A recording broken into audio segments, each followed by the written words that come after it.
शेतकरी बंधूंनो नमस्कार. मी बळीराम गाडेकर.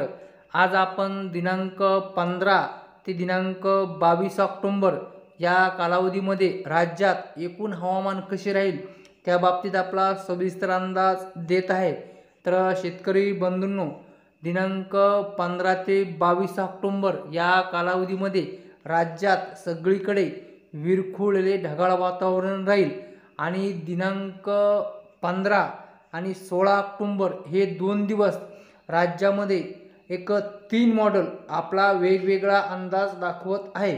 तर त्या तिन्ही मॉडेलचं जर आपण सरासरी जर काढली तर राज्यामध्ये पूर्व विदर्भ, पश्चिम विदर्भ, मराठवाडा, दक्षिण महाराष्ट्र, उत्तर महाराष्ट्र, कोकण किनारपट्टी ह्या पाचही विभागामध्ये एक बहुतेक ठिकाणी एक किंचित वादळी सरीची शक्यता आहे, सगळीकडे नाही. तर बघूया आपण कोणत्या मॉडेलनुसार कोणत्या विभागामध्ये वादळी सरीची शक्यता आहे ते. तर करूया सुरुवात. तर शेतकरी बंधूंनो, इथे तुम्ही 1 नंबरचं मॉडेल बघत असाल तर हे आहे 1 नंबरचं मॉडेल. तर या मॉडेलनुसार जर आपण बघितलं तर पूर्व विदर्भ, पश्चिम विदर्भ, मराठवाडा, दक्षिण महाराष्ट्र, उत्तर महाराष्ट्र, कोकण किनारपट्टी या पाचही विभागामध्ये आपल्याला एक बहुतेक ठिकाणी किंचित वादळी सरीची शक्यता दर्शवत आहे दिनांक 15 आणि 16 ऑक्टोबर रोजी. त्यानंतर दिनांक 17 ते 22 ऑक्टोबर या कालावधीमध्ये नुसते राज्यामध्ये आपल्याला हे मॉडेल विरघळले ढगाळ वातावरण दाखवत आहे. त्यानंतर नंबर 2चं मॉडेल आपल्याला दिनांक 15 आणि 16 ऑक्टोबर हे 2 दिवस इकडे पूर्व विदर्भ, मराठवाडा तसेच दक्षिण महाराष्ट्र, कोकण किनारपट्टी आणि पश्चिम विदर्भाचा यवतमाळ, अमरावती या जिल्ह्यामध्ये एक हे वादळी वाऱ्यासह मध्यम स्वरूपाचा पाऊस दाखवत आहे दिनांक 15 आणि 16 ऑक्टोबर रोजी. त्यानंतर हे मॉडेलसुद्धा दिनांक 17 ते 22 ऑक्टोबर राज्यामध्ये आपल्याला नुसते विरघळले ढगाळ वातावरण दाखवत आहे. त्यानंतर हे 3 नंबरचं मॉडेल, हे जे 3 नंबर जे मॉडेल आहे हे 3 नंबरचं मॉडेल राज्यामध्ये पूर्व विदर्भ, पश्चिम विदर्भ, मराठवाडा, दक्षिण महाराष्ट्र, उत्तर महाराष्ट्र आणि कोकण किनारपट्टी सगळीकडेच वादळी वाऱ्यासह मध्यम ते जोरदार पाऊस दाखवत आहे. म्हणजे जर आपण बघितलं तर ह्या तिन्ही मॉडेलचा वेगवेगळा अंदाज इथं दिसत आहे. म्हणजे याच्यामध्ये या तिन्ही मॉडेलमध्ये कुठलीच एक अशी स्पष्टता आलेली नाही.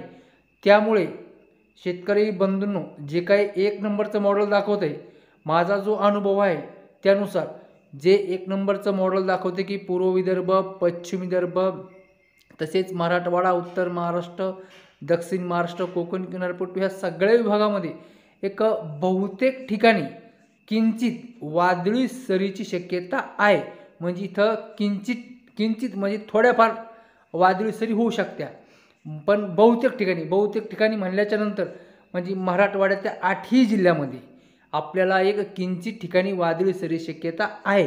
त्यानंतर पूर्व विदर्भातल्या 6 जिल्ह्यामध्ये किंचित ठिकाणी वादळी सरीची शक्यता आहे. त्यानंतर पश्चिम विदर्भातल्या 5 जिल्ह्यामध्ये तिथंसुद्धा बहुतेक ठिकाणी म्हणजे किंचित ठिकाणी वादळी सरीची शक्यता आहे. त्यानंतर इकडे दक्षिण महाराष्ट्र, उत्तर महाराष्ट्र इकडेसुद्धा एक किंचित ठिकाणी वादळी सरीची शक्यता आहे असं ही मॉडेल दाखवत आहे. पण जे काही 3 नंबरचं जे मॉडेल दाखवत आहे, समजा 3 नंबर, हे 2 नंबर आणि 1 नंबर, हे 3 नंबरचं मॉडेल राज्यात सगळीकडेच मध्यम ते जोरदार पाऊस दाखवत आहे वादळी वाऱ्यासह. पण शेतकरी बंधूंनो, असं ह्या मॉडेलनुसार तसं काही घडणार नाही, त्यामुळे काही काळजी करायचं काम नाही.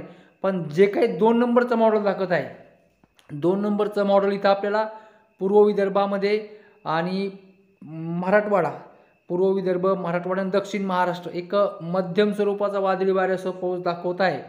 यदा कदाचित किंचित ठिकाणी असं होऊ शकतं की पूर्व विदर्भामधल्या गडचिरोली, चंद्रपूर, त्यानंतर मराठवाड्यामधल्या नांदेड, लातूर, धाराशिव तसेच दक्षिण महाराष्ट्रामधल्या सोलापूर, सांगली, सातारा, कोल्हापूर या जिल्ह्यामध्ये एक मध्यम स्वरूपाचा पाऊस होऊ शकतो ह्या 2 नंबरच्या मॉडेलनुसार. पण शेतकरी बंधूंनो, माझ्या अनुभवानुसार या दोन्ही 2 नंबरच्या मॉडेलमध्ये कुठलीच 2 नंबर आणि 3 नंबर ह्या दोन्ही मॉडेलमध्ये कुठलीच स्पष्टता आलेली नाही। जी काही स्पष्टता आलेली आहे तर ती ह्या 1 नंबरच्या मॉडेलनुसार आहे। म्हणजे ह्या 1 नंबरच्या मॉडेलनुसार पावसाची शक्यता आहे। आणि जे काही 2 नंबरचे मॉडेल जे जास्त पाऊस दाखवतोय त्यामध्ये तसं होणार नाही आणि 3 नंबरचं तर आणखीनच जास्त पाऊस दाखवतोय, तसं काही होणार नाही। तर शेतकरी बंधूंनो, IMDने कालच असं घोषित केलं की 13 ऑक्टोबर रोजी की मान्सूनची संपूर्णपणे माघार महाराष्ट्रामधून झालेली आहे। आणि आता जो पाऊस असतो हा वादळी स्वरूपाचा पाऊस असतो, वादळी पाऊस असतो आणि ह्या पावसाचा सर्वाधिक जास्त जोर आपल्या दक्षिणेकडील जे काही राज्य आहे भारताच्या त्या राज्यामध्ये असतो। ते राज्य म्हणजे तेलंगणा, कर्नाटक, खाली आंध्र प्रदेश, तामिळनाडू, केरळा, म्हणजे या राज्यामध्ये त्याचा जोर जास्त असतो। आणि ज्या काही इथे बंगालच्या समुद्रामध्ये जी कोणती जरी प्रणाली सक्रिय झाली तर तिचा प्रभाव ह्या खालच्या राज्यावरतीच राहतो। पण हे जे 3 मॉडेल आहे आता हे वेगवेगळे दाखवत असताना आता तुम्ही सगळ्याचे अंदाज बघितलेत, सगळेच जण पाऊस सांगतील, तर प्रत्येकाचा जो अंदाज जे जास्त पाऊस सांगत आहे तर त्यांचा हा 3 नंबरच्या मॉडेलनुसार तिने अंदाज दिलेले आहे। जे कमी पाऊस सांगत आहे मध्यम स्वरूपाचा त्यांनी ह्या 2 नंबरच्या मॉडेलनुसार अंदाज दिलेले आहे। आणि जे एक किंचित ठिकाणी जे पाऊस सांगतील तर त्यांनी हा 1 नंबरच्या मॉडेलनुसार अंदाज दिलेले आहे। तर शेतकरी बंधूंनो, माझा जो अनुभव आहे तर ह्या 1 नंबरच्या मॉडेलनुसारच घडणार आहे।